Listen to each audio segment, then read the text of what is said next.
Book of Matthew, chapter 18 and verse 21. Then came Peter to him and said, Lord, how oft shall my brother sin against me, and I forgive him? Till 7 times. It ain't nowhere that I can't go. You see me, you see him, I'm like children in the flame though. It's because I follow him though. He the light to my feet, it's like flames what I follow. But let me stop for you heathos. I've been crossed many times, so yes I know the pain, yo. And forgive is where I ain't go. Told the brother get in line, giving shots like a needle. I've been sinning for real, murder, but I ain't killed for real. Shot for shot to seal the deal. Now I'm here to swallow the pill. Now I'm woozy, don't know how to act. Devil is mine, I'm fully attacked. My spirit to flesh had taken it back, and I ain't thinking about bringing it back. Tap, tap, I think I ain't hear it right. The Lord come like a thief at night, but I ain't believe the hype. Yeah, like Saul when I seen the night, but had me feeling like Paul when I found the light. Cap, cap, cap, cap, cap. You say you love your people, but that's cap, cap, cap. You swear you don't be lying, but that's cap, cap, cap. You say you did atonement, but that's cap, cap, cap. I say cap, cap, cap, cap, cap. You say you love your nation, but that's cap, cap, cap. You swear you done with envy, but that's cap, cap, cap. You say you did atonement, but that's cap, cap, cap. I say. So Peter said, if a brother sin against me, he offends, he does something unlawful, could have took your money, could have tail barreled again, any of those types. How many times should I forgive? 7 times? Because 7 was a complete number. What did it matter? Jesus said unto him, I say not unto thee until 7 times, but until 70 times 7.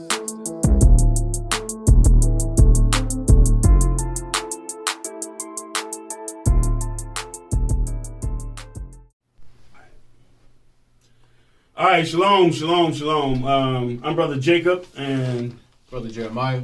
And tonight's topic, we're doing the Academy again. Tonight's topic is the serpent. We're dealing with the serpent. So, bear with us. It's going to be a lot of reading, but we're trying to make this as clear as possible. We're going to try to speed through it. I don't have time to go into a whole lot of detail. There's a lot of scriptures to bring out so you can understand who the seed of the serpent is. And we're going to deal with the seed of the woman probably in the next class. So let's open up with Ezekiel chapter 3 as usual.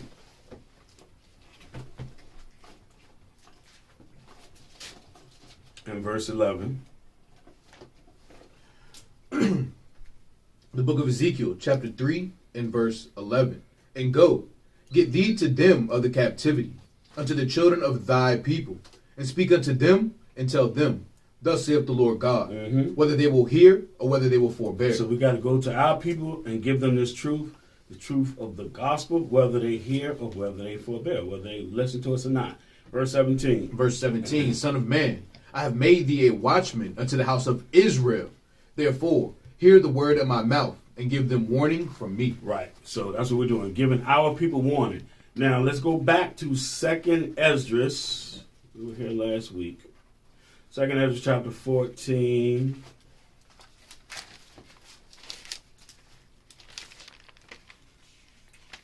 And verse 1. The book of 2nd Esdras, chapter 14 and verse 1. And it came to pass, upon the 3rd day, I sat under an oak, and behold, there came a voice out of the bush over against me, and said, Esdras, Esdras. And I said, Here am I, Lord. And I stood up upon my feet. Come on. Then he said unto me, In the bush I did manifestly reveal myself unto Moses, and talked with him when my people served in Egypt. Right, so he's talking about Moses. Now verse 5. Verse 5. And told him many wondrous things, and showed him the secrets of the times and the end, and commanded him, saying, These words shalt thou declare, and these shalt thou hide. Right, so everything is not apparent when you read the scriptures. There's a lot of things where they use similitudes and allegories for us to understand, because the Lord knew from the beginning that our enemies will get this book. We're going to deal with that main enemy today, the serpent. So let's go to Genesis 3.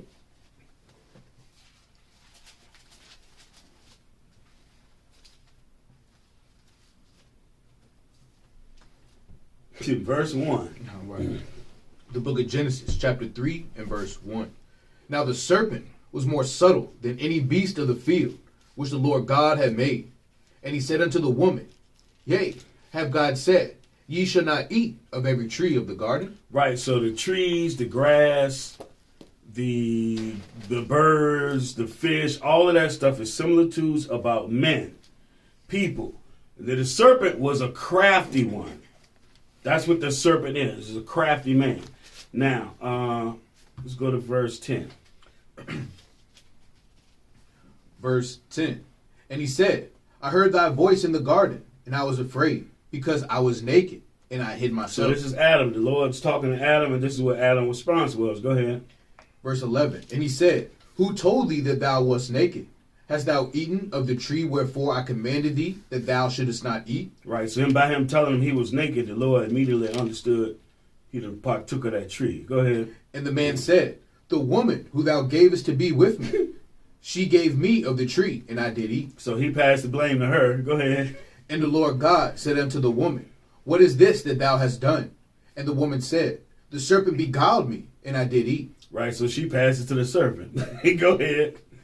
And the Lord said unto the serpent, Because thou hast done this, thou art cursed above all cattle, and above every beast of the field. Upon thy belly shalt thou go, and dust shalt thou eat all the days of thy life. So you're gonna dwell in the lowest of the people on this planet. On the dust in the dust on your stomach, meaning you're gonna be at the bottom of all people. Although they've been exalted high, when it comes to their spirits, they're the worst on the earth. Go ahead. Verse 15. And I will put enmity between thee and the woman, and between thy seed and her seed. That's what we're going to deal with today. He going to put hatred.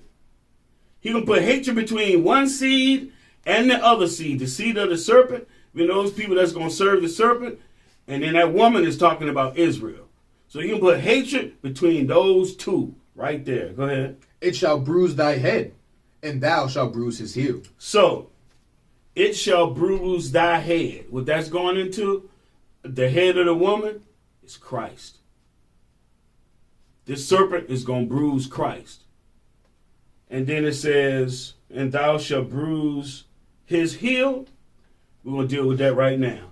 Thou shalt bruise his heel. Give me, before we go there, let's go to Genesis 4, 1 and 2. The book of So this serpent has to be revealed. That's one clue right there. We're going to deal with that shortly. About the heel, the hand and the heel. But go ahead, Genesis 4, 1 and 2. The book of Genesis, chapter 4 and verse 1. And Adam knew Eve, his wife, and she conceived, and bare Cain, and said, I have gotten a man from the Lord. So their first male child, was Cain. Go ahead. Verse 2. And she again bare his brother Abel, and Abel was a keeper of sheep, but Cain was a tiller of the ground. Right. So we said it before, like a keeper of sheep is a similitude of him being that righteous seed. Now give me verse 6. Verse 6. And the Lord said unto Cain, Why art thou wroth? And why is thy countenance fallen? If thou doest well, shalt thou not be accepted? Right. If you do what you're supposed to do, won't you be accepted? In other words, ain't no respect of persons. Because they both were descendants of Adam, right? Both descendants of Adam and Eve. You're going to see the same similitude, Jacob and Esau. Go ahead. And if thou doest not well, sin lieth at the door, and unto thee shall be his desire, and thou shalt rule over him. Right. So if you don't do well and you fall into sin, that's a problem. That sin is going to rule over them. So now, we know Cain ended up killing. Well, keep going. We're going to read the next verse, verse 8. Verse 8. And Cain talked with Abel his brother, and it came to pass, when they were in the field, that Cain rose up against Abel his brother and slew him. Right. So there goes your first murder. Cain slew Abel. So what do you think What Cain do you think seed? What seed do you think Cain is following? That's a grave sin right there, right? Worthy of death. Now give me verse 23. Watch this. This is one of his offspring. Go ahead. Verse 23. And Lamech said unto his wives Adah and Zillah, Hear my voice, ye wives of Lamech. Hearken unto my speech, for I have slain a man to my wounding, and a young man to my hurt. Right. So his offspring slew a man also. So who do you think he's following? Is that a characteristic of someone that's just or righteous? No. He's of that seed. Now give me verse.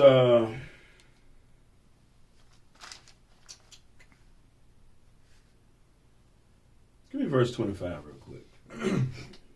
Verse 25. And Adam knew his wife again, and she bare a son, and called his name Seth. For God, said she, hath appointed me another seed instead of Abel, whom Cain slew. Right. So Abel was that righteous seed. Now that righteous seed is Seth, and it's going to go through Seth. So now, Cain committed the first murder. Then you have his offspring, Lamech, committed a murder. So now let's go to Genesis chapter 6 and verse 5. The book of Genesis chapter 6 and verse 5. And God saw that the wickedness of man was great in the earth, and that every imagination of the thoughts of his heart was only evil continually. So it was only evil continually. Where do you think this came from?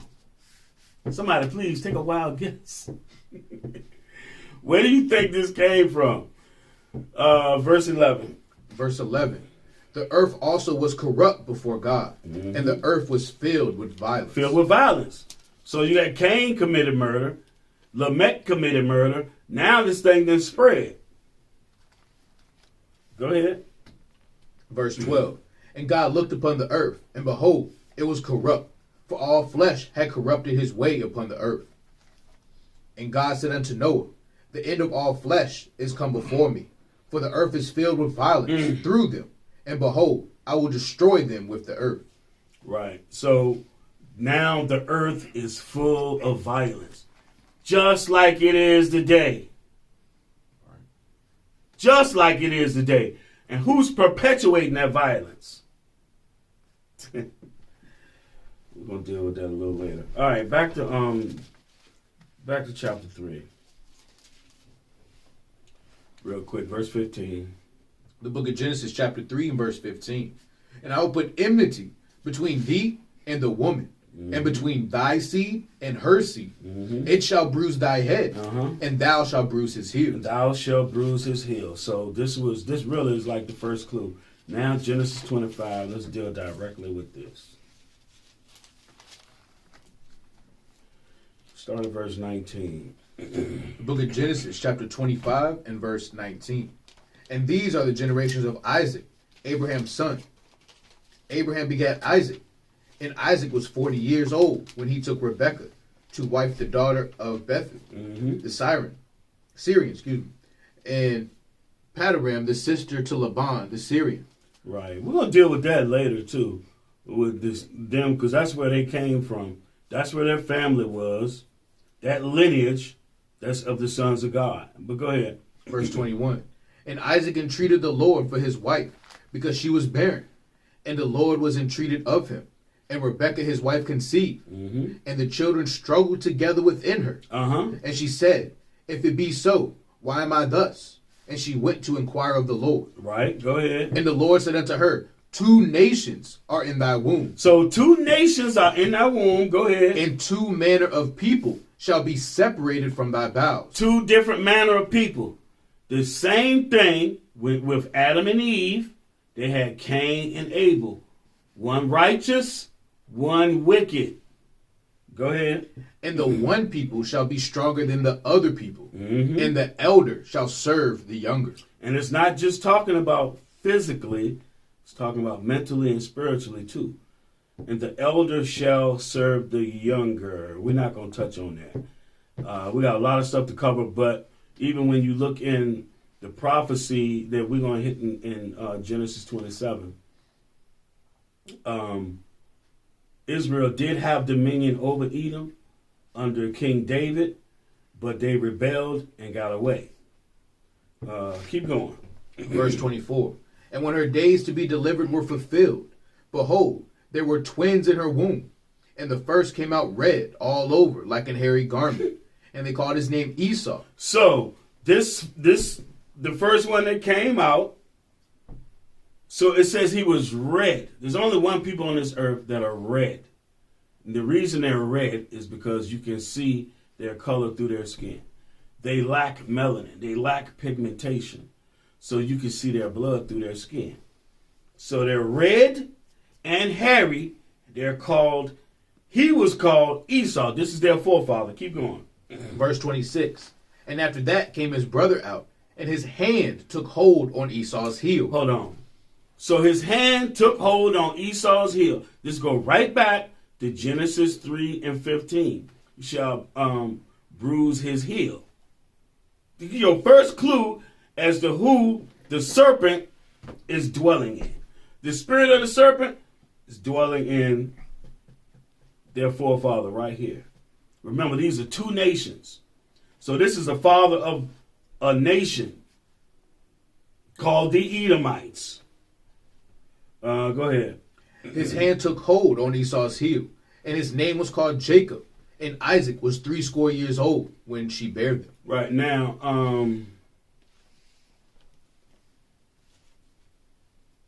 let's go to 2nd Ezra real quick. 2nd Ezra 6 and verse 8.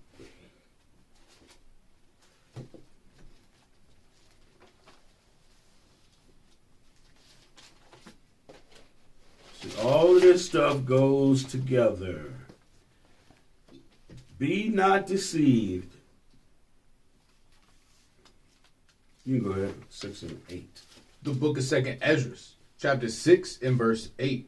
And he said unto me, from Abraham unto Isaac, when Jacob and Esau were born of him, Jacob's hand held first the heel of Esau. This is the prophet Isaiah. This is the prophet Ezra. So when they were born, Jacob's hand held first the heel of Esau. So that, like I said, this is a clue. Go ahead. Verse 9, for Esau is the end of the world, and Jacob is the beginning of it that followeth. So the earth has been given into the hands of the wicked. So just like out of Adam and Eve came Cain and Abel, now you got Jacob and Esau, the righteous and the wicked. Esau is that serpent seed. That don't mean that Rebecca had sex with Satan. That ain't what that's talking about. Because both of them come from Isaac and Rebecca. One is good and one is evil. Verse 9. Oh, no, you just read that, right? Yes. Okay, for Esau is the end of the world and Jacob is the beginning of that followed. So when at the end of these times, Esau going to be destroyed, and that's going to start the kingdom of Jacob, which is going to be run by Christ. Right. Now back to Genesis 25. So we're going to hit some characteristics of the serpent. Verse 27. The book of Genesis, chapter 25 and verse 27. And the boys grew, and Esau was a cunning hunter, a man of the field, and Jacob was a plain man dwelling in tents. We laugh a lot when we read this because Jacob chilling at the crib, dwelling in tents, whereas Esau and his descendants, they out in the field. They out there catching the biggest fish in the rivers and the lakes and the oceans and the deer, and putting them on the hood of their cars, putting them on the walls, all of that. They love that thing right there. Keep going. Verse 28. And Isaac loved Esau because he did eat of his venison. Right, he out there catching that deer. Now, verse 30. Verse 30. And Esau said to Jacob, feed me, I pray thee, with that same red pottage, for I am faint. Therefore was his name called Edom. right? That same red pottage. What's going into is they don't like that. They don't like their meat cooked very well. Put it that way. Go ahead. Verse 31. And Jacob said, sell me this day thy birthright. And Esau said, behold, I am at the point to die. Mm-hmm. And what profit shall this birthright do to me? Damn. And Jacob said, swear to me this day. And he sware unto him. And he sold his birthright unto Jacob. Right, so he sold his birthright. Go ahead. Verse 34. Then Jacob gave Esau bread and pottage of lentils. And he did eat and drink, and rose up and went his way. Thus Esau despised his birthright. So he despised his birthright. Despite what they say, because people would make excuses, call Jacob a trickster and all kinds of stuff. No, this was prophesied from the beginning anyway. And Esau despised his birthright. He wanted what he wanted right then. That's another one of their characteristics. He wanted right now. He want what he want. All right, now,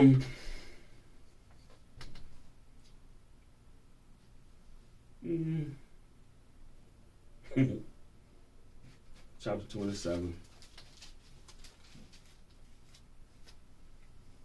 Give me verse 11. The book of Genesis, chapter 27 and verse 11. Hold on one second. So Isaac is about to die, and it's time for him to give out the blessings. So Rebekah knew about the prophecy about Jacob getting the blessing. So she's telling him what to do. But with her doing that, you're going to see some of the characteristics of Esau. And you bring that up to the day. Now, verse 11. The book of Genesis, chapter 27 and verse 11. And Jacob said to Rebekah his mother, behold, Esau my brother is a hairy man, and I am a smooth man. Right, so just like it said, it first came out red like a hairy garment. So that's another characteristic of Esau. He's hairy, whereas Jacob is smooth. What people on the earth are smooth? And what people are hairy? Go ahead. Verse 12.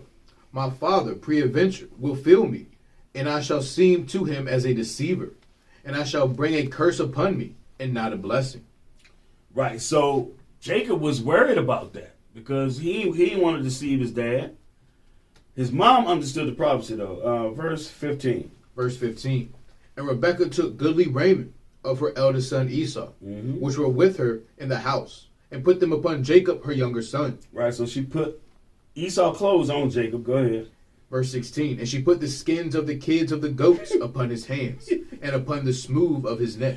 So she took goat skin, which is hairy, and put it on Jacob. Remember, he said, my brother is a hairy man, I'm a smooth man.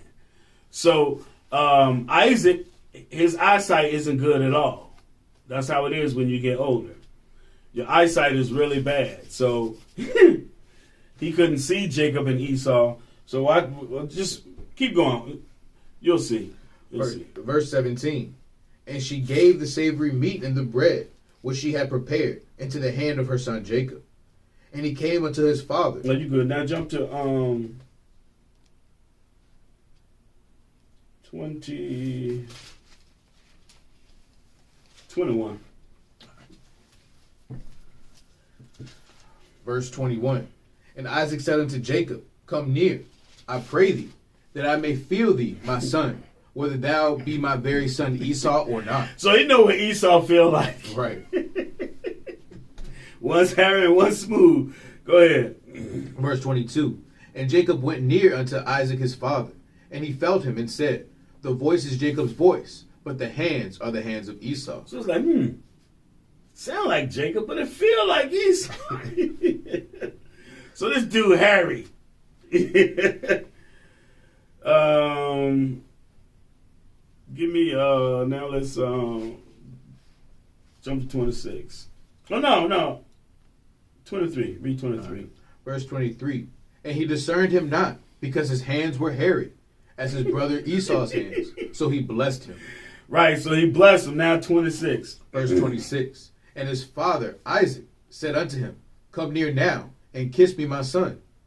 And he came near, and kissed him. And he smelled the smell of his raiment, and blessed him, and said, See, the smell of my son is as the smell of a field, which the Lord hath blessed. So, you know, man, I'm going to tell you something that I've noticed for many years. When it comes to white people and black people, we do not like the way each other smells. It even go down to that. The Lord said he going to put enmity, meaning hatred, between the two seeds, the seed of the woman and the seed of the serpent. We're nothing alike. So Esau he smells like the field. He has this different smell. Now, verse 34. Verse 34. And when Esau heard the words of his father, he cried with a great and exceeding bitter cry. So this is another characteristic. So when Esau found out that Jacob had got the blessing instead of him, he starts crying. Who does that? Even when you look at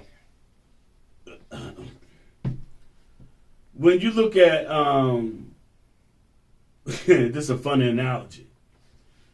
Let's say, a brother lose a job. What he'll do, might go get a 40, might go get some rolling papers or a blunt, and go and kick it with his friends and be like, yeah, I lost my job. They caught me stealing boxes or whatever.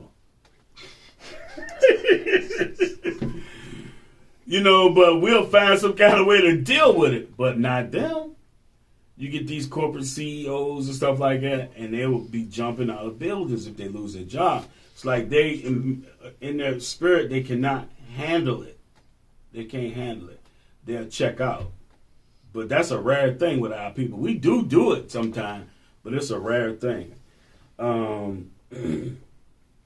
So he cried with a great, exceeding bitter cry. Go ahead.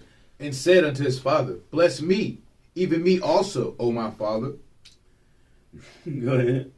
And he said, Thy brother came with subtlety, and have taken away thy blessing. Mm-hmm. And he said, Is not the rightly named Jacob?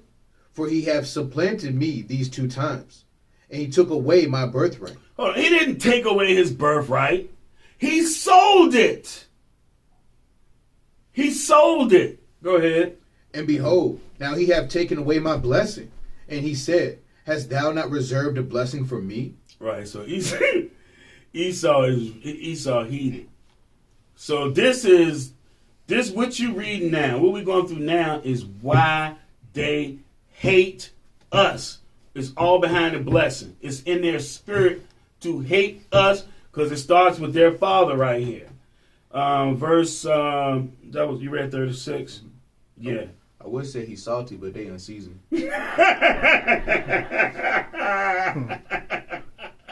Yep. verse 30. What a big man. What, 37? 38. Verse 38. And Esau said unto his father, Hast thou but one blessing, my father? Bless me, even me also, O my father. And Esau lifted up his voice and wept. See, there he go crying again. You know what? If the covenant was made with them, they would have some flavor. Because remember, in the law, everything has to be seasoned with salt. Right. It's about the only season they use. Yeah, right. Right, go ahead. Verse 39. And Isaac his father answered and said unto him, Behold, thy dwelling shall be the fatness of the earth. Meaning they gonna live in the best places on earth. Who is that? It ain't even no discussion. I don't care where you go. They dwell in there in the best places. Go ahead. And of the dew of heaven from above. Mm-hmm. And by the sword shall thou live. By the sword. Everything they got, they acquired it by the sword. Go ahead. I ain't gonna go ahead. And shall serve thy brother.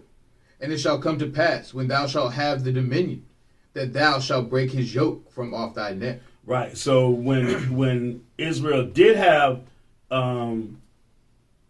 Esau in servitude, when they had the Edomites in servitude, the time came and they broke off. Keep going. Verse 41. And Esau hated Jacob because of the blessing wherewith his father blessed him. There you go. Here's that hatred. Here is that hatred. You don't hear about no other nations hating each other the way Esau and Jacob's descendants hate each other. And it's on them. Because our people are some forgiving people, except when it comes to each other. But they'll forgive Esau. They'll forgive white people. So, Esau hated Jacob because of the blessing. He hated him. Go ahead. And Esau said in his heart, the days of mourning for my father are at hand. Mm-hmm. Then will I slay my brother Jacob. So he done made up in his mind when those days over, he gonna kill his brother. These are the forefathers of two nations. Go ahead. Verse 42. And these words of Esau, her elder son, were told to Rebekah. And she sent and called Jacob her younger son, and said unto him, Behold, thy brother Esau, as touching thee, doth comfort himself, purposing to kill thee. So he comforts himself, purposing to kill his brother. This never happened, but it was passed on to this very day. It's in their spirit. They want to kill us. They have a hatred for us. Now, Genesis 32.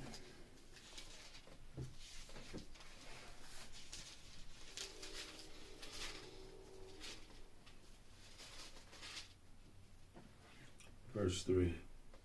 The book of Genesis, chapter 32, and verse 3.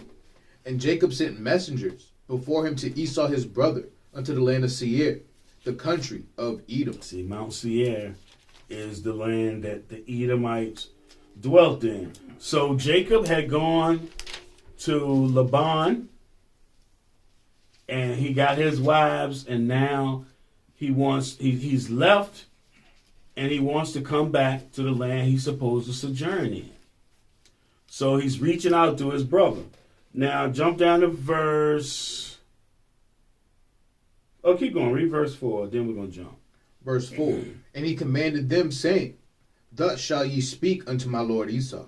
Thy servant Jacob saith this, I have sojourned with Laban, and stayed there until now. Right, now jump to 6. Verse 6. And the messengers returned to Jacob, saying, We came to thy brother Esau, and also he cometh to meet thee, and 400 men with him. And why he bringing 400 men with him to meet his brother? Still got that hatred on him, though. All right. Now, we're going to keep going. For those that can, like, if you can see stuff on a higher level, this is a similitude right here. Read verse 7. Keep going. Verse 7. Then Jacob was greatly afraid and distressed, and he divided the people that was with him, and the flocks, and herds, and the camels into 2 bands. Didn't Israel get split into two nations, 2 kingdoms? Go ahead. Verse 8. And said, If Esau come to the one company and smite it, then the other company which is left shall escape. Similitude. Go ahead. And Jacob said, O God of my father Abraham, and God of my father Isaac, the Lord, which saidest unto me, Return unto thy country and to thy kindred, and I will deal well with thee. I am not worthy of the least of all the mercies, and of all the truth, which thou hast showed unto thy servant. For with my staff I passed over this Jordan, and now I am become 2 bands. I passed over this Jordan, and now I am become 2 bands. Keep going. Verse 11. Deliver me, I pray thee, from the hand of my brother, from the hand of Esau. Deliver me from Esau. Go ahead. From the hand of my brother, from the hand of Esau. For I fear him, lest he will come and smite me, and the mother with the children. Me and the mother with the children. It's another similitude. Go ahead. And thou saidest, I will surely do thee good, and make thy seed as the sand of the sea, which cannot be numbered for multitude. Right. Think about that. That's a similitude, y'all. That's a similitude. I ain't going into it. I see Joab's face, though. Oh, my goodness. Now, Genesis 36, 1. So, Esau is our enemy. His descendants, the Edomites, are our enemy. The seed of the serpent is Esau. That spirit dwells in them. It's like the spirit of the Lord dwells in our people.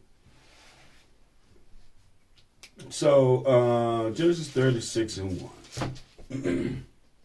Book of Genesis, chapter 36 and verse 1. Now these are the generations of Esau, who is Edom. Right. Now, 6. Verse 6. And Esau took his wives, and his sons, and his daughters, and all the persons of his house, and his cattle, and all his beasts, and all his substance, which he had got in the land of Canaan, and went into the country before the face of his brother Jacob.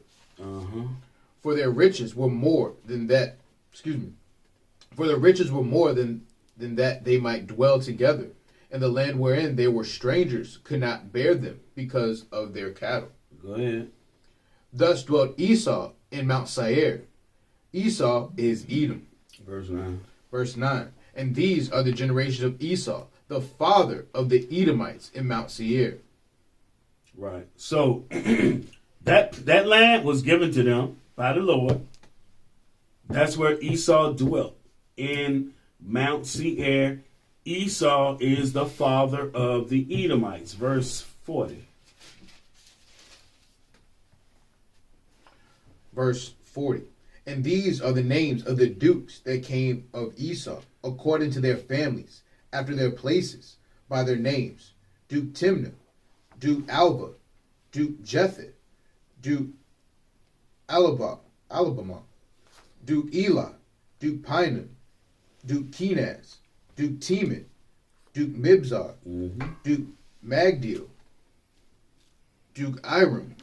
These be the dukes of Edom, according to their habitations, in the land of their possession.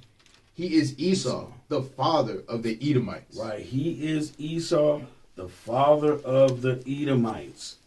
So there are 12, you have 12 dukes of Edom, just like you have 12 tribes of Israel, and Ishmael has 12 princes. Now, Deuteronomy 25. So those are the tribes of Esau. There's one tribe in particular, their lead tribe, always causing problems.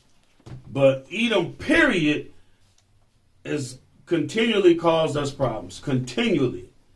But their main tribe is Amalek. Give me Deuteronomy 25, start at 17.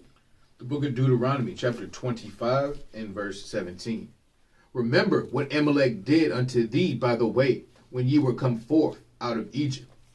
How he met thee by the way, and smote the hindmost of thee, even all that were feeble behind thee, when thou wast faint and weary, and he feared not God. Right, so when we were leaving Egypt, we became a nation in Egypt. When we left, they were killing the stragglers in the back. The feeble among our people, they were killing them.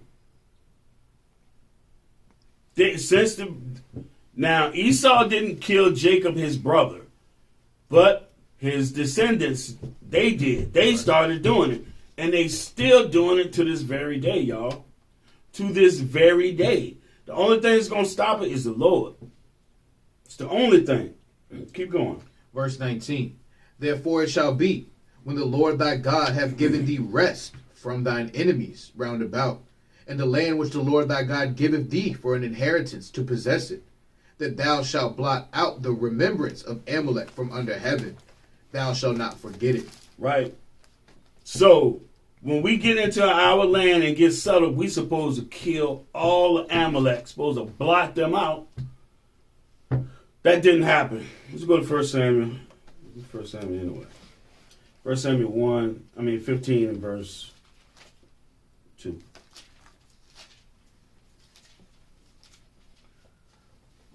Book of 1 Samuel, chapter 15 and verse 2.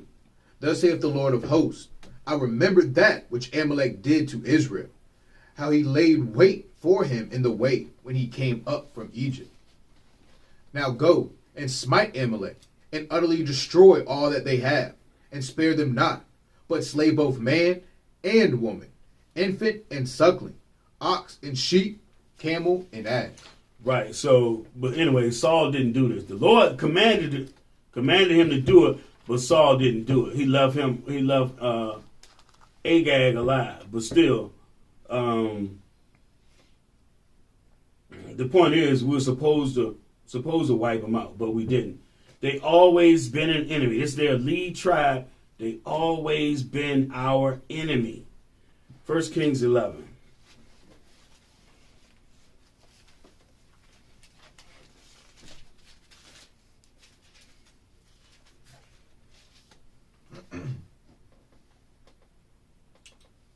Start at 14. Book of 1 Kings, chapter 11 and verse 14. And the Lord stirred up an adversary unto Solomon, Hadad the Edomite. He was of the king's seed in Edom. Right. So even like when you go back into Numbers, and Israel was disobedient, they upset the Lord. Next thing you know, here comes Amalek. Here comes Edom fighting against Israel. Like they're our arch enemy. There's that hatred between us. Really, the hatred is them towards us. That comes from their father. Our people, we always, you see on TV all the time, something happen, our people saving them. When it's the other way around, they make that a big story too. To show you. Try to show you. To be nice to them. I mean, we're supposed to be at peace with all men, but I ain't going on my way to save you. I'm going to keep the commandments. That's right. So he stirred up Hadad. This is important right here, y'all. This is important. Keep going. Verse 15. For it came to pass, when David was in Edom, and Joab, the captain of the host, was gone up to bury the slain, after he had smitten every male in Edom. So evidently the Lord told him again to go kill Edom, to go and wipe them out. So wherever this was, because they did it by territories. They didn't just go hunting everywhere looking for Edomites. They didn't do that. They had specific instructions. Go ahead. Verse 16. For 6 months did Joab remain there with all Israel, until he had cut off every male in Edom. Mm-hmm. That Hadad fled, he and certain Edomites of his father's servants with him, to go into Egypt, Hadad being yet a little child. Right, so it was him and others that saved him out of that. They preserved the seed of the king, the leader, see? Now jump down. So he fled when he was a child when he fled. And he stayed there with Pharaoh. Matter of fact, he married Pharaoh's sister. But anyway, jump down to 21. Verse 21. And when Hadad heard in Egypt that David slept with his fathers, and that Joab, the captain of the host, was dead, Hadad said to Pharaoh, let me depart, that I may go to mine own country. Right, so he telling Pharaoh to let him depart to his own country. Go ahead. Verse 22. Then Pharaoh said unto him, but what hast thou lacked with me, that, behold, thou seekest to go to thine own country? And he answered, nothing. Howbeit, let me go in any wise. So anyway, Pharaoh let him go. He didn't go back to his own country. He went to Syria. So he went to Syria, started politicking there. And then the Edomites spread abroad. They went north. They went across the Mediterranean. So we're going to go into Itinerary of Benjamin of Dudella.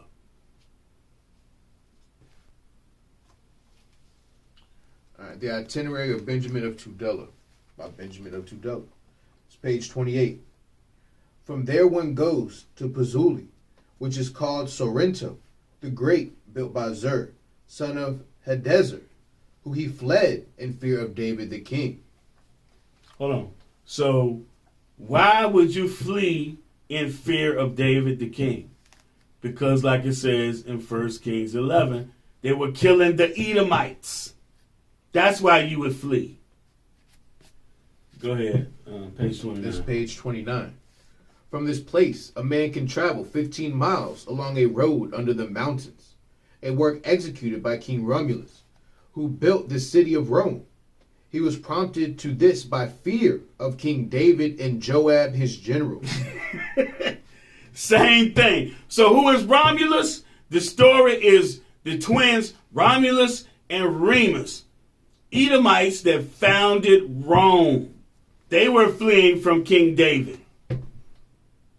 So they didn't go back to their homeland of Edom. They went to Syria and then worked their way across the Mediterranean.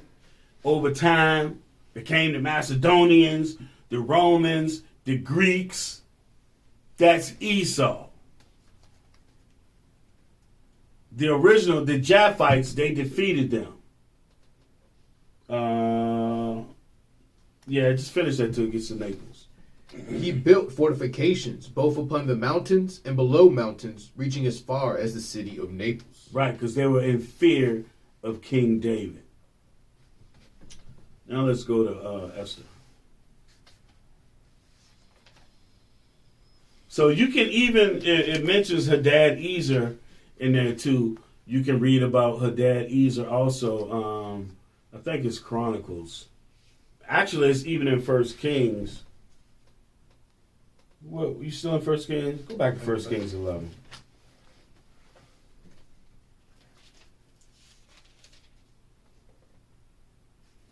Verse 23. The book of 1 Kings, chapter 11 and verse 23. Mm-hmm. And God stirred him up another adversary, Rezon, the son of Elidah, which fled from his lord Hadad-Ezer, king of Zobah. Right. So Benjamin know what he's talking about. Now let's go to Esther. Esther chapter 3.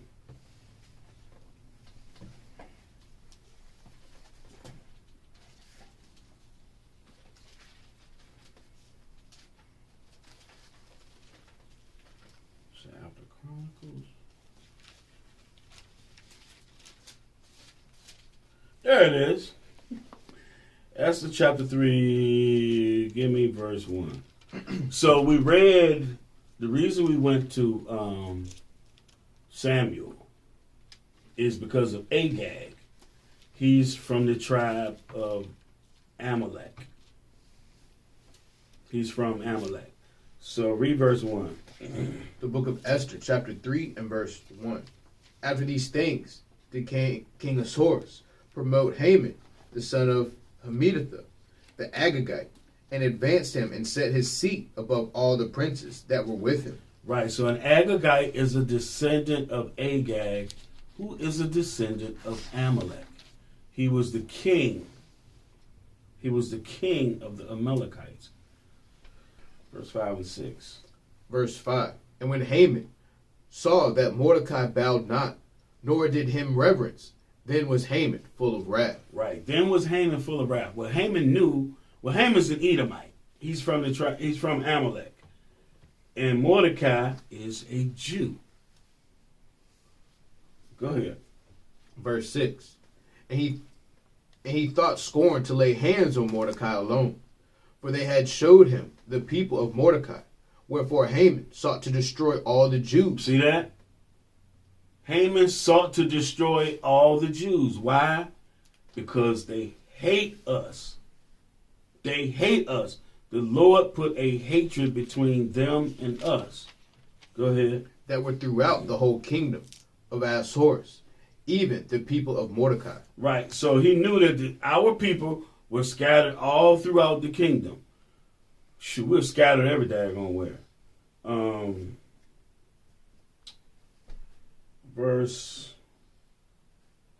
Go to verse 8. Verse 8.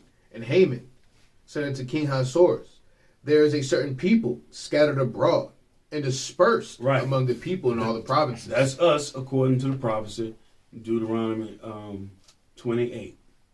The Lord said he would scatter us among the nations. It's also in Leviticus 25. No, I'm sorry. Leviticus 26. Keep going. In all the provinces of thy kingdom, and their laws are diverse from all people. Neither keep they the king's laws. Therefore, it is not for them. Therefore, it is not for the king's profit to suffer them. Right. Keep going. Verse 9. If it please the king, let it be written that they may be destroyed. And I will pay 10,000 talents of silver to the hands of those that have the charge of the business, to bring it into the king's treasuries. So he's asking the king to destroy all the Jews, and that he would help pay it. Why? Because of their hatred, because they our enemy. The scripture called them the Jews' enemy. Read next verse. Yeah, it's going to say it in this next verse. Verse 10. And the king took his ring from his hand and gave it unto Haman, the son of Hammedatha, the Agagite, the Jews' enemy. See? So he's an Agagite. He's the son of Hammedatha, the Agagite, the Jews' enemy. So an Agagite, Agag was the king of Amalek. So he's a descendant of the king's seed. Now, Esther chapter 9.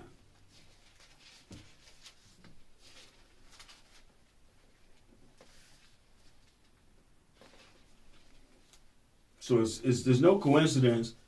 He's an Edomite from the tribe of Amalek, and he's a sworn enemy of ours and wants all our people to be put to death throughout the whole kingdom. He was second in command. Remember, the Edomites were going to get up high above everybody else. So Esther 9, verse 24. The book of Esther, chapter 9, and verse 24. Because Haman, the son of Hammedatha, the Agagite, the enemy of all the Jews. See, say it again. The enemy of all the Jews. They are enemies. That's the hatred. Go ahead. Had devised against the Jews to destroy them, and had cast pur, that is, the lot, to consume them and to destroy them. Right. So he was trying to destroy us, but he had an even bigger plot. Let's go to Esther 16 in the Apocrypha.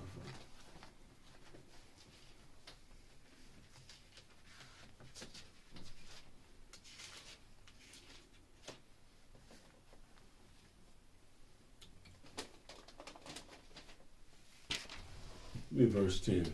Start at verse 10. The book of Esther, chapter 16 and verse 10. So it said a little different in here.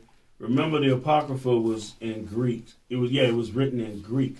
So the translation is slightly different. But Ammon is talking about Haman. Go ahead.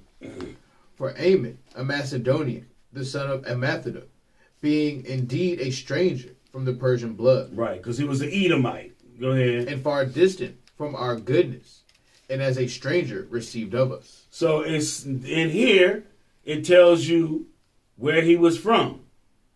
So Haman was a Macedonian. He's a Macedonian. You know, Edomites, they take on the names of the places that they go, or they name it themselves after themselves. They're going to do one or the other. But they go somewhere, and then they become the people that were there. They become them. They did the same thing in the Sierra Mountains, because there was giants in their mountains. Give me, keep going. Verse 11. Had so far forth obtained the favor that we showed toward every nation, as that he was called our father, and was continually honored of all men, as the next person unto the king. When you examine all the nations of the earth, the Edomites are the worst. Other nations have tact, and they treat people a certain type of way. They do have respect. Some of them kind of funny, like the way Moab treat us. Hurry up and buy. But for the most part, other nations, they do show us, some kind of respect. Keep going. Verse 12. But he, not bearing his great dignity, went about to deprive us of our kingdom and life. See that? He said he went about to deprive us of our kingdom. Now, this is Artaxerxes speaking. Go ahead. Verse 13. Having by manifold and cunning deceits sought of us the destruction, as well as Mordecai, who saved our life and continually procured our good, as also of blameless Esther, partaker of our kingdom, with their whole nation. So you know what this is going into? Let's do a little backtrack. Let's go back to Esther.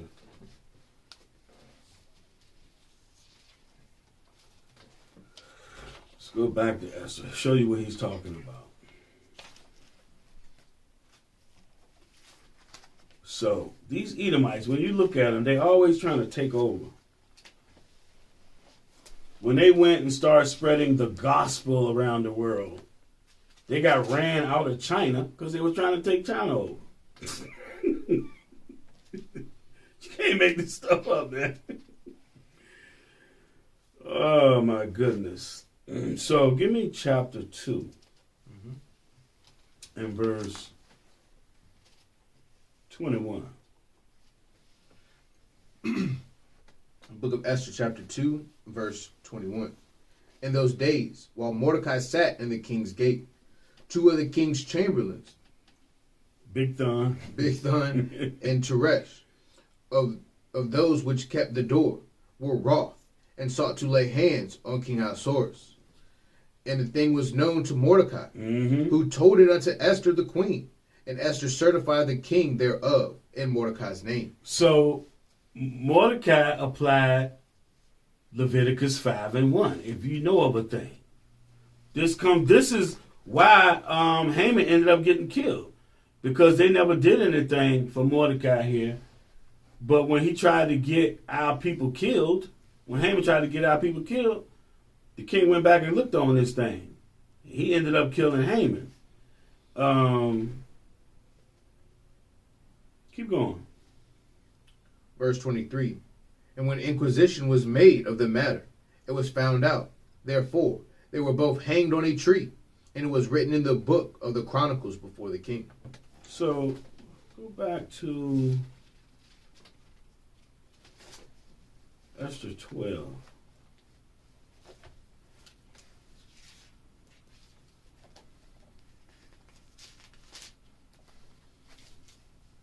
Start at verse 1. This is a little short chapter. Just a little side note, y'all. I'm just showing you what he's talking about in Esther 16, what they found out. Now this, Haman was the plotter. He's the one that plotted this thing. They always doing stuff like they overthrow countries. And they was doing it right here. Go ahead. Book of Esther chapter 12 and verse 1.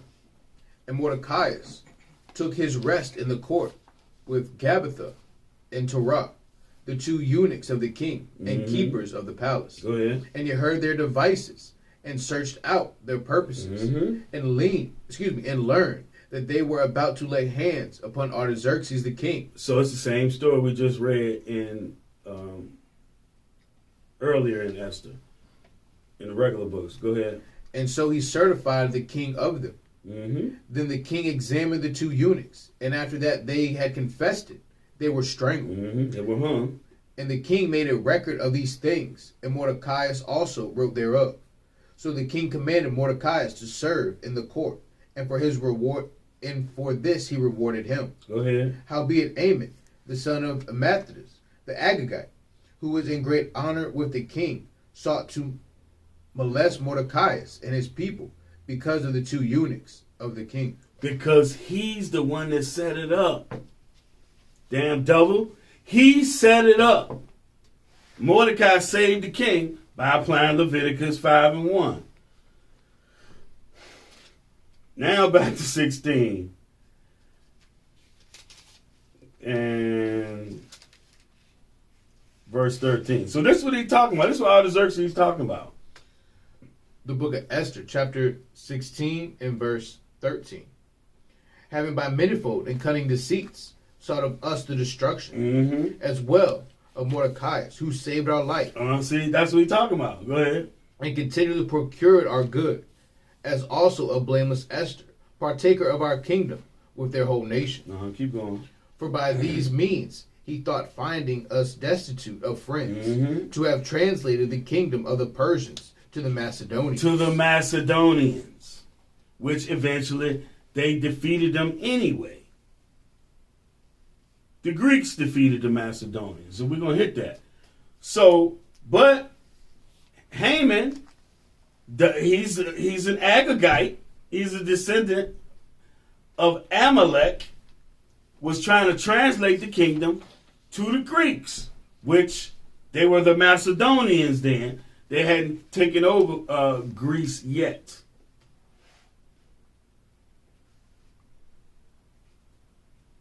Yeah, read verse 15. Verse 15. But we find that the Jews, whom this wicked wretch have delivered to utter destruction, are no evildoers, Right. but live by most just laws. Now, 1 Maccabees 1.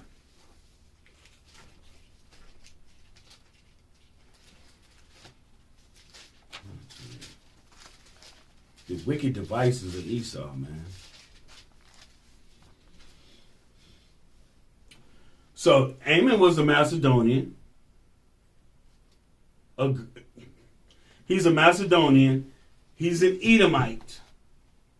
Now, watch this. 1 Maccabees 1 and 1. Book of 1 Maccabees, chapter 1 and verse 1.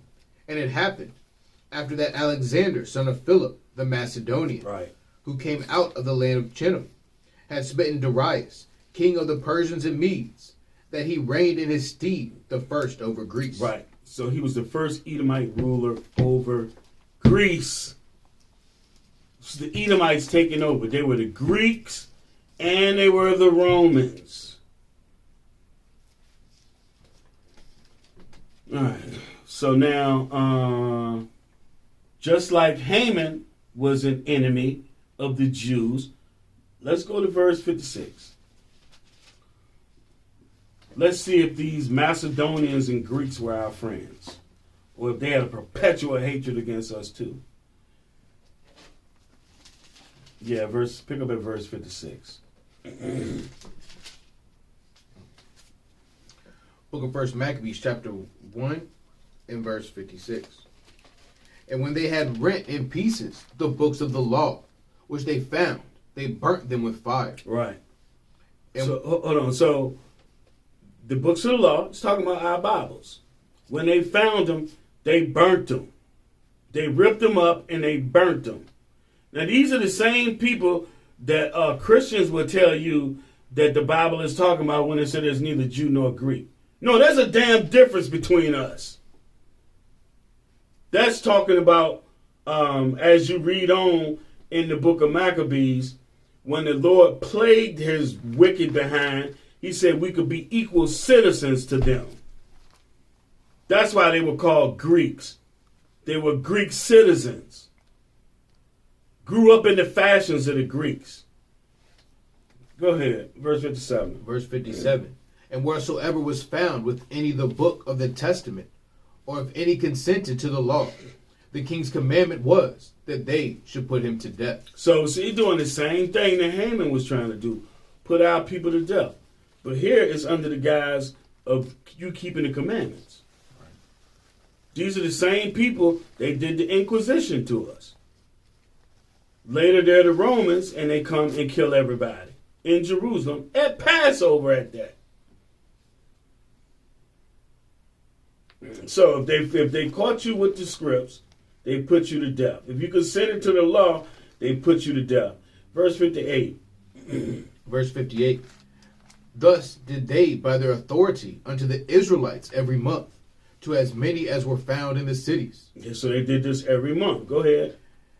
Now the 25th day of the month, they did sacrifice upon the idol altar, which was upon the altar of God. So they put altars upon the Lord's altars and sacrificed to their idols. So if you're saying that there's no difference between us and them, the Jews and the Greeks, you don't know what the hell you talking about. There's a prophecy for these Greeks. Man, we're not going to go into it, though. That ain't the topic. The topic is the serpent. And we know who the serpent is by that damn hatred. Right. Go ahead. Verse 60. At which time, according to the commandment, they put to death certain women that had caused their children to be circumcised. So, according to our law, in 8 days, you're supposed to have your sons circumcised. So, they were killing our sisters that had their sons circumcised. Keep going. Verse 61. And they hanged the infants about their necks. So, not only did they kill the mother, they hung the children by the necks. Go ahead. And rifled their houses, and slew them that had circumcised them. So it was the priest's jobs, the Levites, it was their jobs to do the circumcision. So they killing them too. Go ahead. Howbeit, many in Israel were fully resolved and confirmed in themselves not to eat any unclean thing. Right. So our people was like, to hell with that. We're going to do what the Lord said to do. And then, because this is the same time period with the sister that had the 7 sons, and they were trying to get them to eat pork, and they were like, hell no, we're not going to do it. And Eleazar, who said, hell no, I'm not going to fake like I'm eating pork to mislead my people. Our people, so it said, howbeit many in Israel were fully resolved and confirmed in themselves not to eat any unclean thing. Let them do it. They love that pork. I got a book called The Contemplation. When they came and took over Jerusalem during the Crusades, there's a Muslim that wrote that book, The Contemplation. And he said they would make these old women, Edomites, either fight or race to get a pig. And they just going all in. Yeah, man, they love that pork, man. Man, that thing an abomination. They fighting over that thing. The nasty, filthy, disgusting animal. We supposed to be eating fruits and vegetables and things from the earth to take care of our bodies, to heal our bodies, to protect our bodies. They doing the complete opposite. So now, I know I'm doing it myself, but like COVID has showed us, we need to take care of our bodies. We can't just eat anything. We can't. We can't just do anything. Everything the Lord told us to do is a reason behind it. It's for our own good. Now, verse 63. Verse 63. Wherefore they chose rather to die, that they might not be defiled with meats, and that they might not profane the holy covenant. So then they died. Right. Verse 64. And there was very great wrath upon Israel. But like any prophet will tell you, that wrath is because we were breaking commandments. Now, all of this go back to Daniel. You can go back to Daniel chapter 8 and Daniel chapter 11, prophesying about all of this. It's because of disobedience. So we deserved it. But man, these people that did all this, woe be unto them, because there's a recompense coming. Although it's taking its time, it's going to happen. We got to make sure we do the right thing. Now, Ezekiel 35. So, all these things that they have done to us, is that love? Are they loving us? Or is that hatred? Ezekiel 35 and verse 1. Book of Ezekiel, chapter 35 and verse 1. Moreover, the word of the Lord came unto me, saying, Son of man, set thy face against Mount Seir. Well, what is Mount Seir? That's the home of the Edomites. Whether they be there or not, it's talking about the Edomites. because the Lord smoked that land, and now they vagabonds on the earth. They everywhere. Took over every damn thing. And that land is desolate. But go ahead. And prophesy against it, Mhm. and say unto it, Thus saith the Lord God, Behold, O Mount Seir, I am against thee, and I will stretch out mine hand against thee, and I will make thee most desolate. Now see, the Lord has said to us, his hand is stretched out still to take us back. Not them. His hand stretched out against them. It's going to come. It will come to pass. Keep going. Verse 4, I will lay thy cities waste, and thou shalt be desolate, and thou shalt know that I am the Lord. Go ahead. Verse 5, because thou hast had a perpetual hatred, and hast shed the blood of thy children of Israel by the force of the sword in the time of their calamity, in the time that their iniquity had an end. So they have had a perpetual hatred against Israel. It all started with their daddy. It's prophesied Genesis 3 and verse 15. It all go back to that right there. A perpetual hatred, meaning a continual hatred. Continual. Obadiah, verse 10. You don't never read in the scriptures where Esau did us good.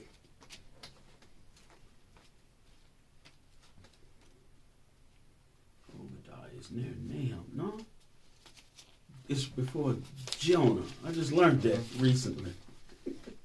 That ain't hard to find. Yeah, there you go. Start at verse 10. Book of Obadiah in verse 10. For thy violence against thy brother Jacob, shame shall cover thee, and thou shalt be cut off forever. So why is it going all the way back? Remember, when they came out, Jacob was holding Esau heel. For thy violence against thy brother Jacob. This is why when we started class out, we went all the way back to Cain and Abel. The same with Cain and Abel. They both came from Adam and Eve. One's righteous, one's wicked as hell. Everything started over after the flood. You get to Abraham, Isaac, and then out of Isaac and Rebekah come Jacob and Esau. All over again. The righteous and the wicked. Keep going. Verse 11. And the day that thou stoodest on the other side, and the day that the strangers carried away captive his forces, and foreigners entered into his gates, and cast lots upon Jerusalem, even thou was as one of them. So they was confederate with them. So this is talking about the Babylonians when they came and destroyed. They was with them. They was helping them.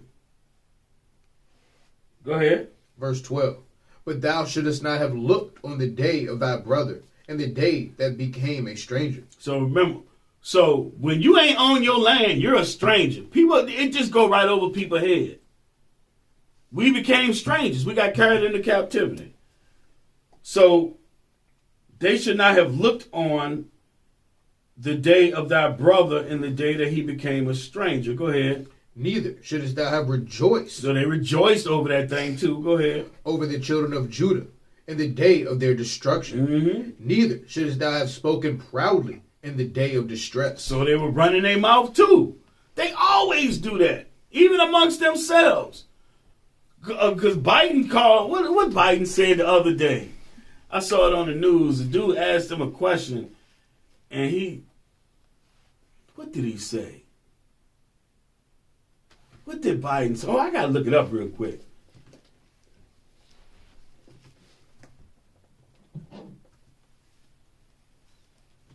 He said,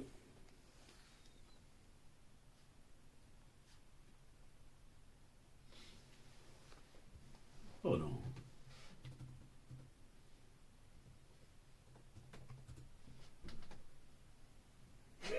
I saw the video. It says Biden curses out Fox reporter. I'm trying to remember what he called him.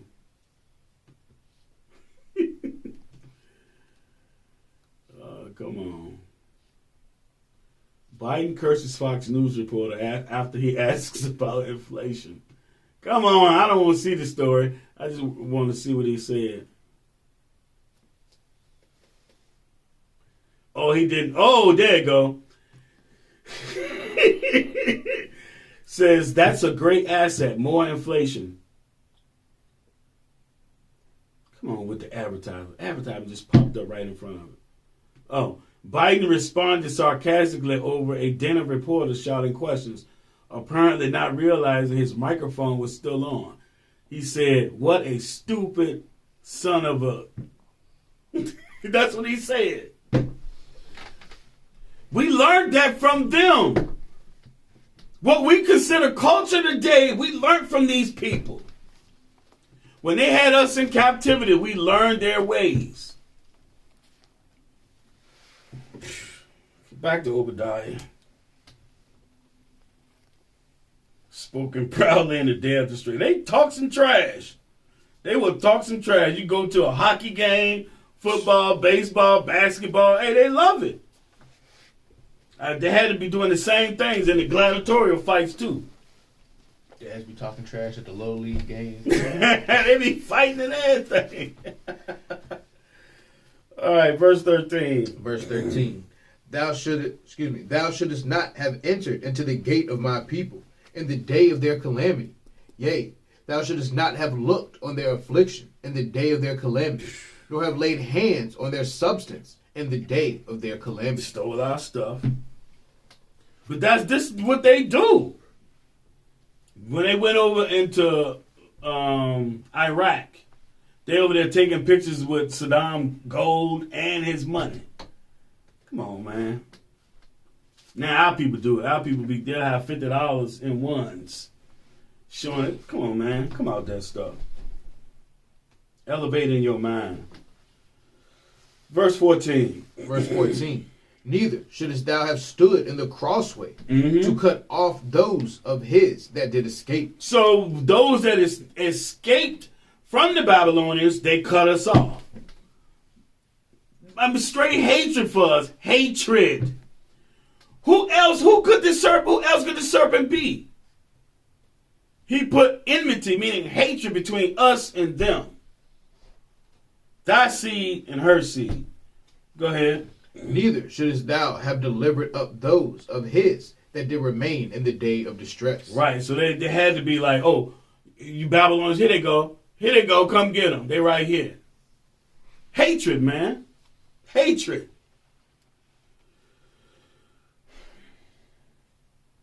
Let's go to 1 Ezra. 1 Ezra 4.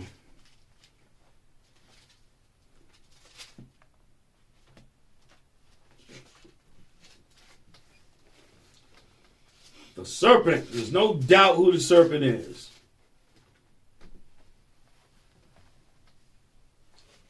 Verse 43. So this is Zerubbabel talking with Xerxes, I believe. Yes, definitely Zerubbabel. I'm not sure if it's Darius or if it's Xerxes. I think it's Xerxes. But yeah, go ahead. The book of 1 Ezra, chapter 4 and verse 43.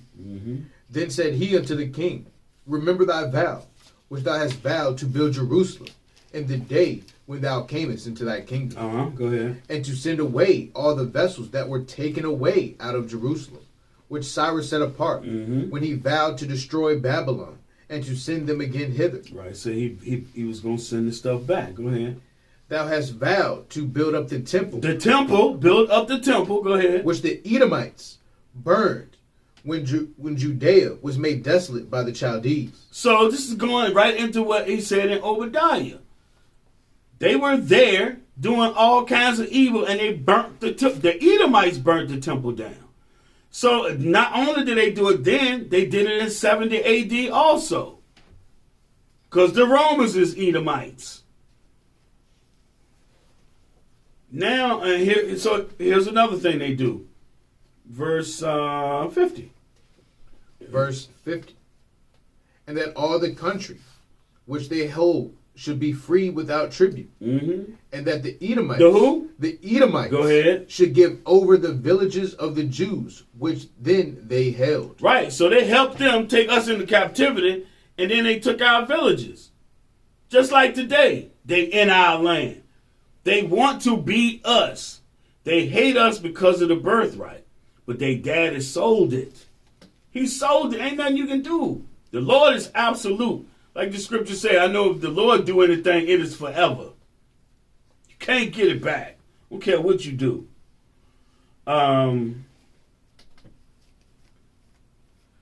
Ezekiel 36. Go back to Ezekiel. Hate us because they ain't us. Yes, sir. All these lies.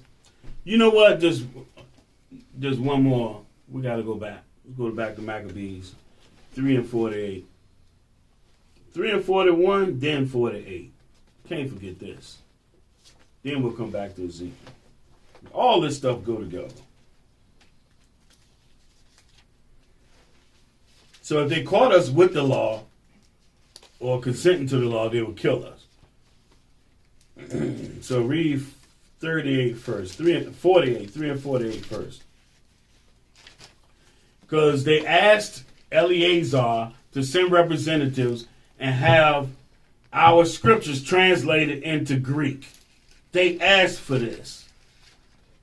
And then going to do this on top of it. Verse 48. The book of 1 Maccabees, chapter 3, and verse 48.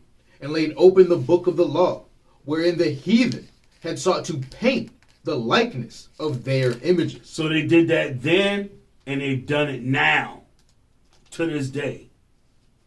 Now, something else they do, verse 41. Verse 41. And the merchants of the country, hearing the fame of them, took silver and gold very much, with servants, and came into the camp to buy the children of Israel for slaves. So the Greeks also sold us into slavery. It's like when if you let's move it up to the day, or let's move it up to 200, 300, 400 years ago, even 500 years ago.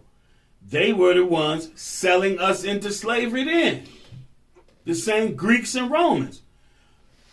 If you, like, nobody can say that they aren't the same people. All you got to do is look at their statutes and their customs. They the same people doing the same thing. The lesbianism, the pedophilia, the homosexuality, everything they did then, they doing now. It's the same people, and they look the exact same way.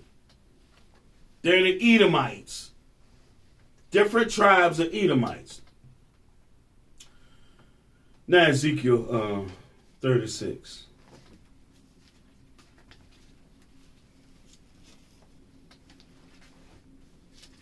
Our scripture said, if possible, be at peace with all men.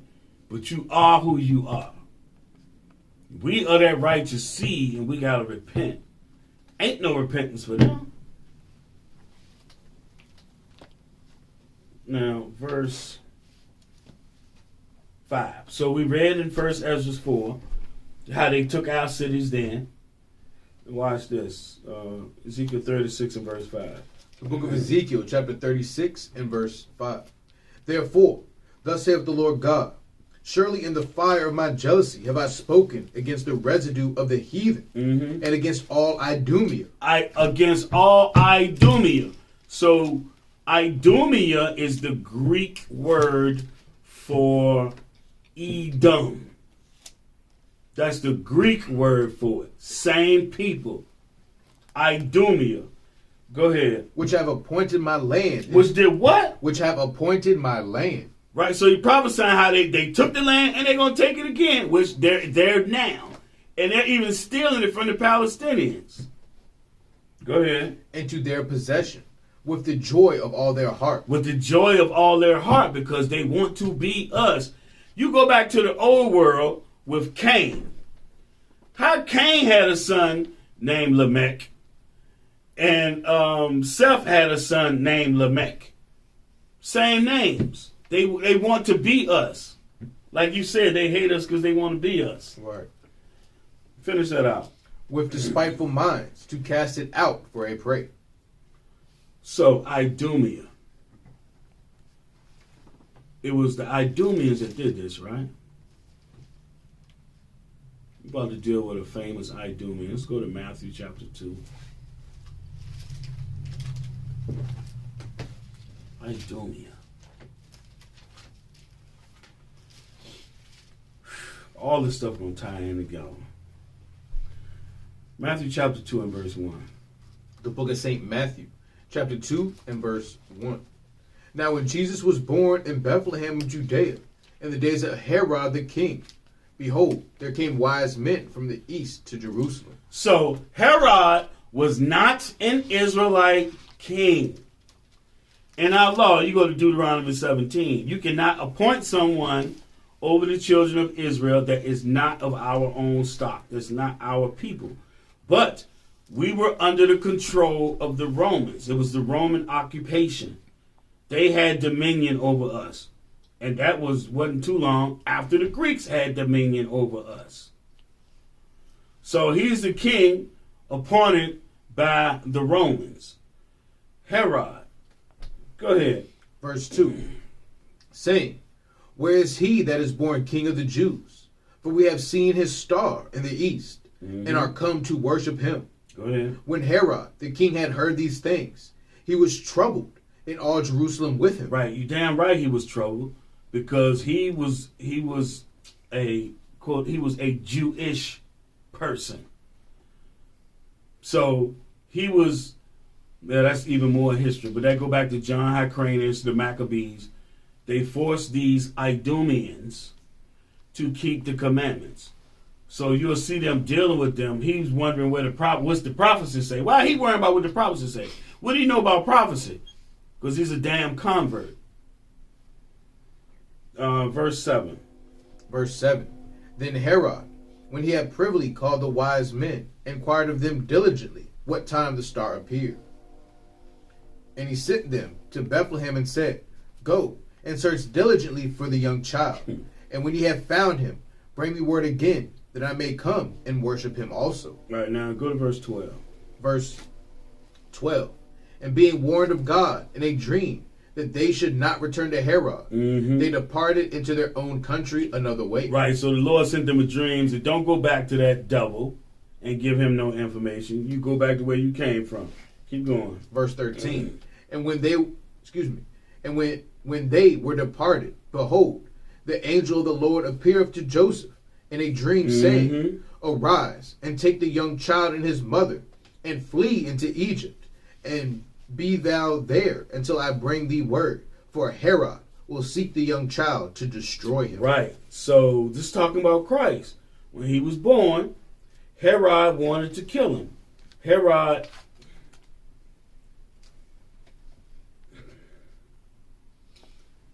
is an Idumean. So, which brings us to this. This is his lineage. This is Herod's family tree. And Herod's father was Antipater the Idumean, the Edomite. So Herod was an Edomite. Put up his little family tree. Yeah, he's an Edomite. You look at this lineage right here, and who comes out? Who else comes from there? You read about him in Acts. Slide up here. So you have Antipater the Idumean, then you have Herod, who we just read about. And then Herod has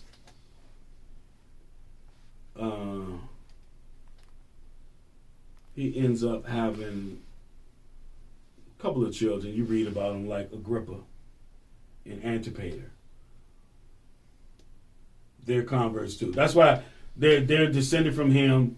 They're, quote unquote, they're Jewish, that type. That's why Paul asks Agrippa. I ain't gonna keep talking about it. Let's go to it real quick. They're the same people. Go to Acts 26. and verse.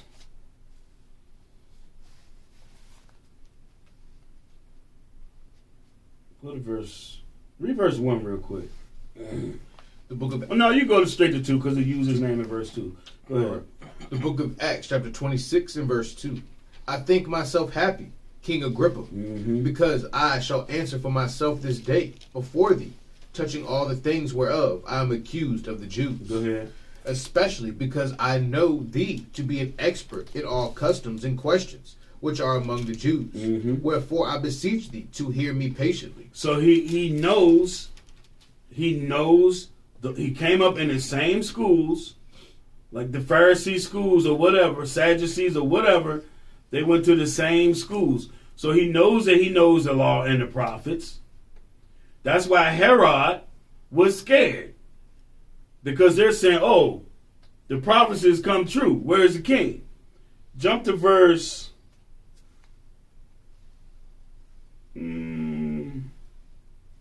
27. Verse 27. King Agrippa, believest thou the prophets? I know that thou believest. Right. Because he learned the law. It's not be simple.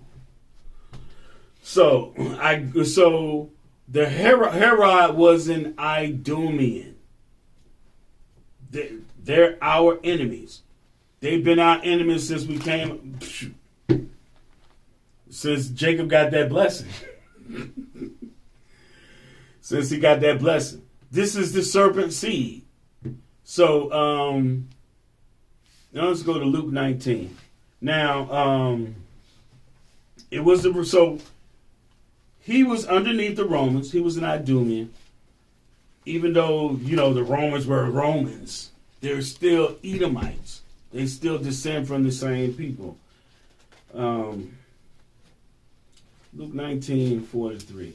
See what the Lord calls them. What he calls, because it's the Romans is the ones that destroyed the temple the second time, that destroyed Jerusalem, that killed over 1 million of our people. It was the Romans, right? So Luke 19:43. Book of St. Luke, chapter 19 and verse 43. For the day shall come upon thee, that thine enemies shall that thine enemies shall cast a trench about thee, and compass round thee around, and keep thee in on every side. So Titus did this. It was Titus and Vespasian. They did this. They surrounded Jerusalem. They besieged us. Go ahead. And shall lay thee even with the ground, and thy children within thee, and they shall not leave in thee one stone upon another, because thou knowest not the time of thy visitation. So our enemy was going to do this.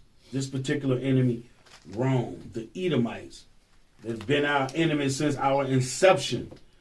Now Luke 21.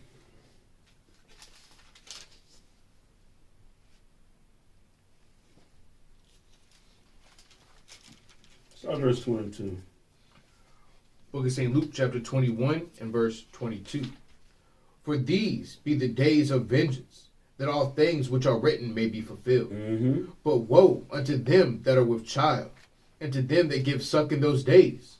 For there shall be great distress in the land, and wrath upon this people. Just like during the time of the Maccabees. And who bringing this wrath?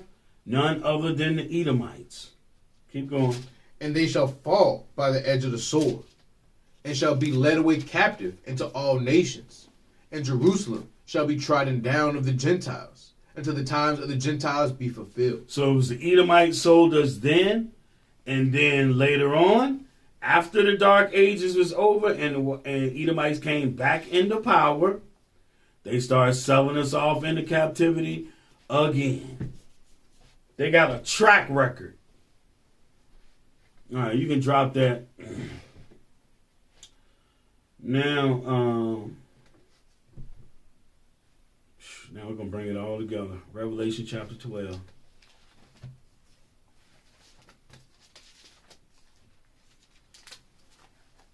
Decline the end from the beginning.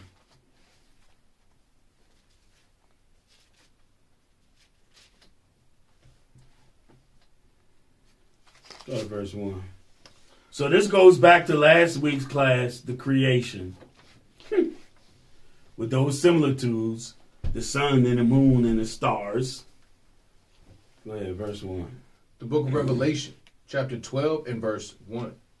And there appeared a great wonder in heaven, a woman clothed with the sun, and the moon under her feet, and upon her head a crown of 12 stars. So where is this heaven at? Is this talking about up in the sky like we taught in Christianity? No, this is us ruling in Jerusalem with the law, statutes, and commandments. We are those stars. We are that woman. Go ahead. Verse 2. And she being with child cried, travailing in birth, and pained to be delivered. Go ahead. And there appeared another wonder in heaven, and behold, a great red dragon. So who was in Jerusalem with us? The great red dragon from Genesis 25, the descendants of the first one that came out red. The great red dragon. Go ahead. Having 7 heads and 10 horns, and 7 crowns upon his heads. We're going to get into that another day. Keep going. And his tail drew the third part of the stars of heaven. So, the northern kingdom was carried captive. All that was left was Judah, Levi, and Benjamin. The majority. You did have some others sprinkled in. But the majority was Judah, Levi, and Benjamin. A third of the stars of heaven. A third of the tribes. Go ahead. And did cast them to the earth. So this dragon cast us to the earth. We went from being in rulership, having our own, into captivity, being strangers and scattered throughout the earth with the rest of our brothers from the other kingdom. Go ahead. And the dragon stood before the woman, which was ready to be delivered, for to devour her child as soon as it was born. So who was ready to do this? Herod. He part of that dragon too. He's an Idumean and Edomite too. Waiting to kill the Christ. Go ahead. And she brought forth a man-child, who was to rule all nations with a rod of iron. And the child was caught up unto God and to his throne. Right. This talking about Christ, just in case. Psalms chapter 2.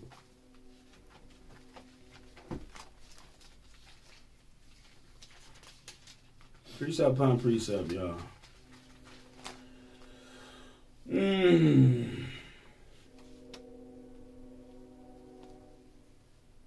So verse 6. The book of Psalms, chapter 2 and verse 6. Yet have I set my king upon my holy hill of Zion. Christ is the king. 100. Go ahead. I will declare the decree. The Lord hath said unto me, Thou art my son. Thou art my son. For you Old Testament cats, go ahead. This Go day ahead. have I begotten thee. Ask of me, and I shall give thee to the heathen for thine inheritance. Hold on. Read that right. Excuse me. Verse 8. Ask of me, and I shall give thee the heathen for thine inheritance. That's right. He gonna give us the heathen for our inheritance. Go ahead.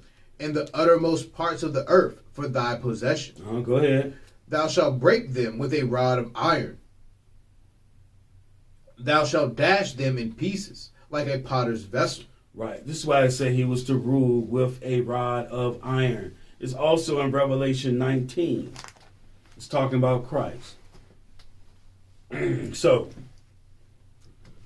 now we're going to go into some scholarship. Let's go to Jews, Visigoths, and Muslims in medieval Spain, page 210. So this is written by real Sephardic Jews.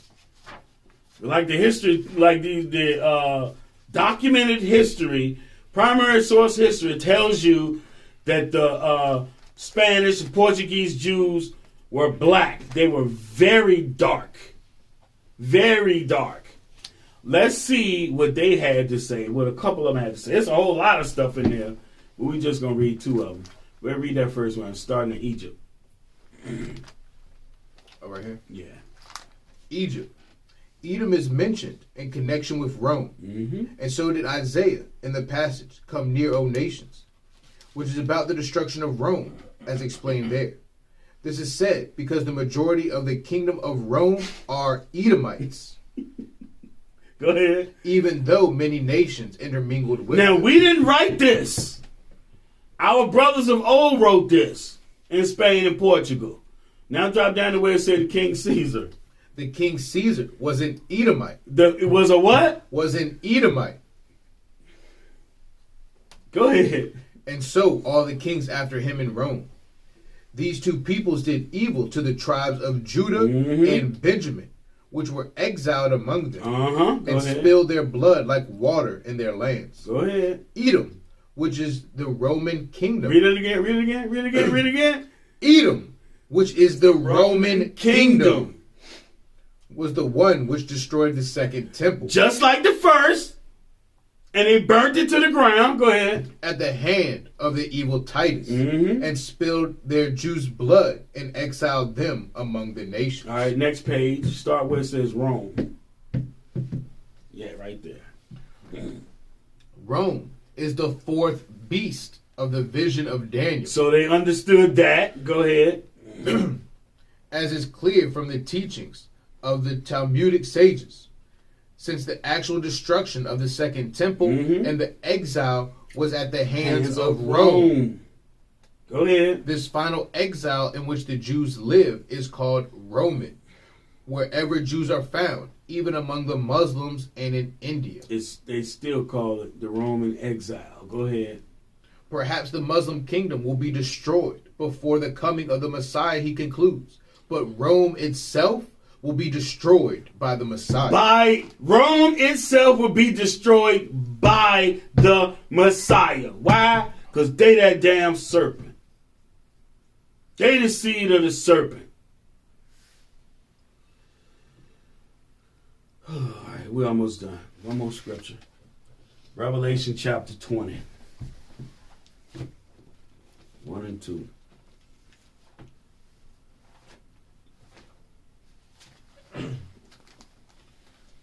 Book of Revelation, chapter 20 and verse 1. And I saw an angel come down from heaven, having the key of the bottomless pit and a great chain in his hand. Hold on, I need a precept. Revelation chapter 1.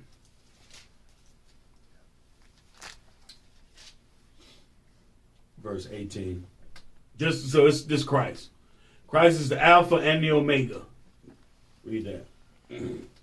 The book of Revelation, chapter 1 and verse 18. I am he that liveth and was dead, and behold, I am alive forevermore. Amen. And have the keys of hell and of death. So that's Christ with the key.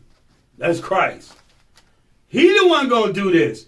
Remember, he that leadeth into captivity shall go into captivity. So he's the one. He's got the key of the bottomless pit and a great chain in his hand. The bottomless pit is not a deep space in the earth. It's not a pit. It's talking about captivity. You read that in Isaiah. And it's in other places too. But it ain't meant for the other nations to understand. The pit is captivity. Verse 2. Verse 2. And he laid hold on the dragon, that old serpent. That old serpent. That old serpent.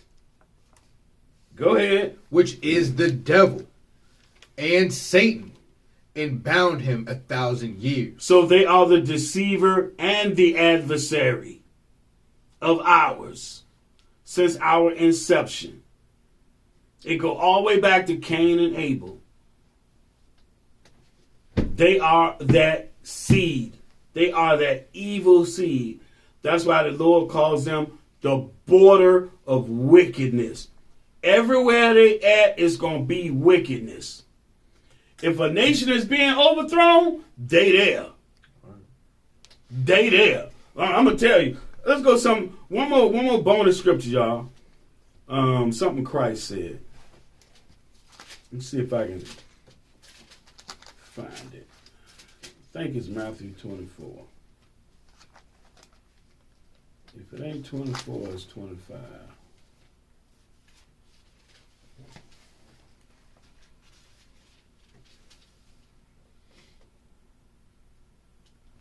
I'm finding this. I love this scripture.